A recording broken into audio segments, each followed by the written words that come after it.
South Korea, a beacon of democracy and economic prowess, found itself in uncharted waters on December 3, 2024.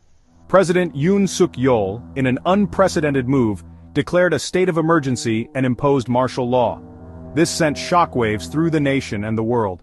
The president cited national security concerns, accusing the opposition-controlled parliament of being pro-North Korean anti-state forces. He claimed their actions necessitated a swift and decisive response. The declaration, however, was met with fierce resistance. The National Assembly, led by Speaker Woo Won-shik, immediately convened an emergency session. After a heated debate that lasted less than 3 hours, the parliament voted to overturn the president's declaration. They deemed it invalid, asserting that the president had overstepped his constitutional authority. This marked a pivotal moment in South Korea's political landscape, demonstrating the strength of its democratic institutions. The situation unfolded rapidly, leaving many citizens bewildered and apprehensive. The very foundations of their democracy seemed to be teetering on the brink. Social media platforms were abuzz with discussions, debates, and expressions of anxiety.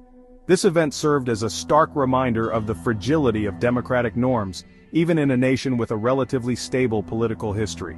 The world watched with bated breath as South Korea grappled with this unprecedented crisis. The swift and decisive action of the parliament, however, provided a glimmer of hope. It reaffirmed the resilience of democratic processes in the face of executive overreach. President Yoon, in his address to the nation, invoked Article 77 of the South Korean Constitution. This article allows for the declaration of martial law in times of war, armed rebellion, or when there is an imminent danger of any of these, and when it is necessary to preserve the security of the state or the lives and property of the people. He argued that the opposition's alleged ties to North Korea and their obstructive tactics in the parliament constituted a threat to national security. The opposition, however, vehemently denied these accusations. They denounced the declaration as a blatant power grab, an attempt by President Yoon to stifle dissent and consolidate his authority. They pointed to the lack of concrete evidence to support his claims of a national security threat. Opposition leader Lee Jae-myung, in a fiery speech, vowed to defend democracy at all costs and called for calm and restraint amidst the turmoil. Legal experts were divided in their interpretations of the constitutionality of the president's actions. Some argued that the president had the prerogative to declare martial law in extraordinary circumstances, while others maintained that the situation did not meet the threshold of an imminent danger. This legal debate further fueled the political firestorm, with both sides citing constitutional provisions to bolster their arguments. This clash between the executive and legislative branches of government underscored the importance of a clear separation of powers. It also highlighted the critical role of the judiciary in interpreting the Constitution and upholding the rule of law. The events of December 3rd served as a stark reminder of the delicate balance that underpins a functioning democracy. The declaration of martial law ignited a firestorm of protests across South Korea. Hundreds of thousands of citizens took to the streets, demanding the immediate revocation of the declaration and the president's resignation. They carried banners that read, "No to dictatorship and protect our democracy." The protests were largely peaceful, although there were reports of isolated clashes between demonstrators and police. The international community also expressed deep concern over the unfolding events in South Korea. The White House, in an official statement, said it was seriously concerned by the declaration of martial law and urged all parties to exercise restraint. The United Nations Secretary General called for dialogue and a peaceful resolution to the crisis. The events in South Korea sent ripples of anxiety throughout the Asia-Pacific region.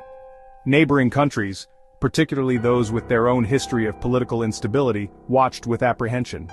The international community hoped that South Korea, a model of democratic transition, would be able to navigate this crisis and emerge stronger. The division within South Korean society was palpable. Supporters of the president argued that he had acted decisively to protect the nation from a genuine threat. However, his critics saw his actions as a dangerous power grab that threatened the very fabric of their democracy. This internal polarization highlighted the challenges of maintaining unity and stability in a deeply divided society. The declaration of martial law, albeit short-lived, evoked painful memories of South Korea's authoritarian past. For decades, the country had endured military dictatorships that ruthlessly suppressed dissent and trampled on human rights. The declaration, even if intended for different reasons, brought back those dark chapters of history. The fact that the parliament so swiftly overturned the president's declaration, however, underscored how far South Korea has come on its democratic journey. The events of December 3, 2024 served as a testament to the strength and resilience of the country's democratic institutions. The ghost of martial law continues to haunt South Korea. It serves as a potent symbol of the fragility of democracy and the constant need to safeguard it against authoritarian impulses. The events of that day will undoubtedly be etched in the country's collective memory, a stark reminder of the importance of vigilance and the unwavering defense of democratic principles. The world will be watching closely as South Korea moves forward from this crisis. The hope is that the country will emerge stronger, its commitment to democracy deepened by this experience. The events of December 3, 2024, serve as a cautionary tale for democracies around the world, a reminder that the fight for freedom and justice is a perpetual one.